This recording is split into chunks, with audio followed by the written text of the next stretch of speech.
Napolitano for the opportunity to testify today. I want to particularly recognize my New Jersey colleagues on the committee, Representatives Payne, Cirrus, and Malinowski, for their work on this subcommittee and Representative Malinowski particularly for his work on this subcommittee to advance New Jersey's priorities. I'm here because flooding has plagued New Jersey for generations. One of the first things I did after taking office was to convene a roundtable with my local mayors to get up to speed on their challenges. They need the federal government to be a dependable partner to make sure all local, state, and federal officials and stakeholders are working together to mitigate this flood risk. Instead, the basic takeaway was their overwhelming frustration with federal inaction. These towns feel abandoned. They've had discussions for decades, but they deserve federal authorities that do more than talk. They deserve action. I know many of you feel the same way. It's our job in Congress to make the government work for the people that we represent. The Water Resources Development Act, or WRDA, which you will write, is a tremendous opportunity to make long overdue progress. And I urge you to consider a few key opportunities. The first is the Pechman River Flood Risk Management Project. The Pechman River Basin has frequently flooded, and for more than a generation, the towns of Little Falls and Woodland Park have faced these challenges largely on their own. The House authorized a study in 2000, and there was a favorable reconnaissance report in 2001, but then nothing. These communities have waited 20 years while the study has languished. Fortunately, thanks to the hard work of the Army Corps New York District staff, the Pechman River Basin Flood Risk Management Feasibility Study was released last October, and we expect a Chief's report this April.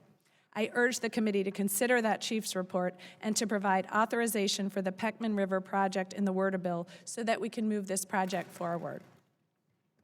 I also represent the historically flood-prone Passaic River Basin. Flooding along the Passaic has caused 11 federal disaster declarations since 1968. The Corps of Engineers estimates that when viewed over time, the average annual flood damage in the basin is over $160 million. Congress authorized a study in 1975, and then, after more than a decade, authorized a plan calling for a dual inlet diversion tunnel extending to Newark Bay. This plan was controversial, and there have been numerous concerns about its cost and environmental impact. The Army Corps and the state of New Jersey have gone back and forth since that time, and I respect that there are and have always been strong differences to resolve, but my communities are at risk. In fact, since Congress authorized the project in 1990, flooding from the Passaic River has caused over $3.5 billion in losses. We cannot afford to continue to argue without moving forward on action. This is so important to my district that I convened a second meeting last October of mayors, New Jersey Department of Environment officials, and the Army Corps staff from the New York District. There was broad consensus. We have to move forward, and the best place to start is to provide all necessary authority to bring those studies and plans up to date. I urge the committee to work with me to overcome any legislative barriers that stand in the way and to push the Corps to deliver.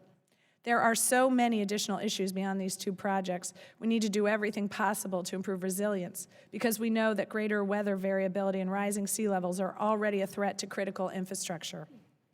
We should also promote the use of natural, non-structural measures and improve the utilization of expertise from state and local officials.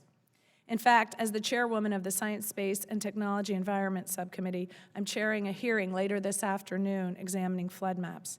It is painfully clear that there is more we can do and must do to improve federal coordination so that we are listening and responding to local experts and community leaders on the ground. These communication breakdowns are costly. Better coordination will also ensure we utilize the best available science to more accurately assess flood risk and then communicate that information more effectively to communities and homeowners. Lastly, I encourage this committee to prioritize issues of equity.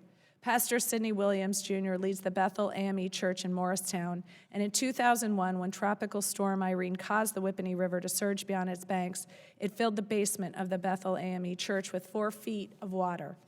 Too often, the flood risks of low-lying and underserved communities go unaddressed, and their mitigation needs are never met. Many project ratings and determinations depend on economic assessments that favor richer neighborhoods and perpetuate an ongoing cycle of disinvestment. We can and we should revise non-federal cost shares and remove other barriers that disproportionately impact low-income, minority, and indigenous communities. Thank you, and I yield back. Thank you, Ms. Sherrill, for your testimony. And I would like to recognize our next